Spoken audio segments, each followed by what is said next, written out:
क्या सच में रास रचाने आते हैं रात में राधा कृष्ण? कहा जाता है निधिवन की सारी लताएं गोपियां हैं जो एक दूसरे की बाहों में बाहें डाले खड़ी हैं। जब रात में निधिवन में राधा रानी जी बिहारी जी के साथ रास लीला करती हैं तो वहाँ की लताएं गोपियां बन जाती हैं और फिर रास लीला आरंभ होती है।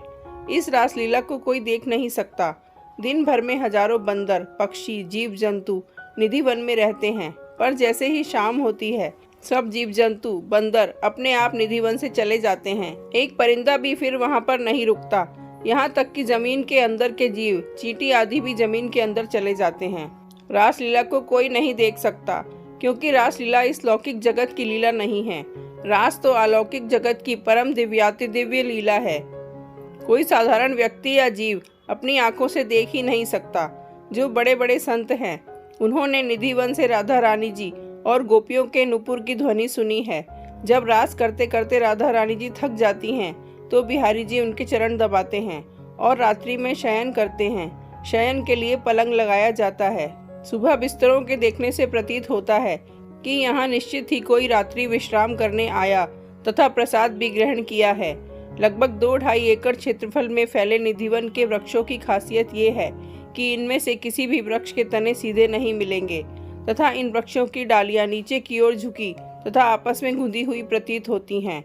निधिवन दर्शन के दौरान वृंदावन के पंडे पुजारी गाइड द्वारा निधिवन के बारे में जो जानकारी दी जाती है उसके अनुसार निधिवन में प्रतिदिन रात्रि में होने वाली श्री कृष्ण की रासलीला को देखने वाला अंधा, गूंगा, बहरा, पागल और उन्मादी हो जाता है ताकि वो इस रासलीला के बारे में किसी को बता न सके।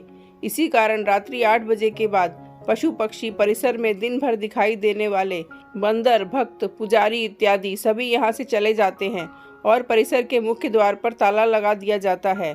उनके अनुसार यहाँ जो भी रात को रुक जाते हैं वो सांसारिक बंधन से मुक्त हो जाते हैं और जो मुक्त हो गए हैं उनकी समाधियाँ परिसर में ही बनी हुई हैं। इसी के साथ गाइड ये भी बताते हैं कि निधिवन में जो 16,000 आपस में गुंदे हुए वृक्ष हैं वही रात में श्री कृष्ण की 16,000 रानियां बनकर उनके साथ रास रचाती हैं। रास के बाद श्री राधा और श्री कृष्ण परिसर के ही रंग महल में विश्राम करते हैं। सुबह 5:30 बजे रंग महल का पट खुलने पर उनके लिए रखी दातुन गीली मिलती है और सामान बिखरा हुआ मिलता है, जैसे कि रात को कोई पलंग पर विश्राम करके गया हो। आज भी निधिवन में शयन कक्ष है जहाँ पुजारी जी जल का पात्र, पान, फूल और प्रसाद रखते हैं और जब सुबह पट खोलते हैं तो जल पिया हुआ मिलता है, पान चबाया हुआ मिलता है और फूल बिखरे हुए मिलते हैं। निधिवन परिसर में ही संगीत सम्राट एवं दुपद के जनक श्री स्वामी हरिदास जी की जीवित समाधि, रंग महल, बांके बिहारी जी का प्राकट्य स्थल, राधा रानी, वंशीचोर आदि दर्शनीय स्थान हैं। वृंदावन धाम या बरसना कोई घूमने फिरने या पिकनिक मनाने की जगह नहीं है।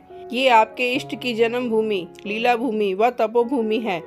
सबसे खास बात कि ये प्रेम भूमि है, तो जब भी यहाँ आओ इसको तपोभूमि समझकर मानसिक व शारीरिक तप किया करो। शरीर से सेवा व वाणी से राधा नाम गाया जाए तभी धाम में आना सार्थक है।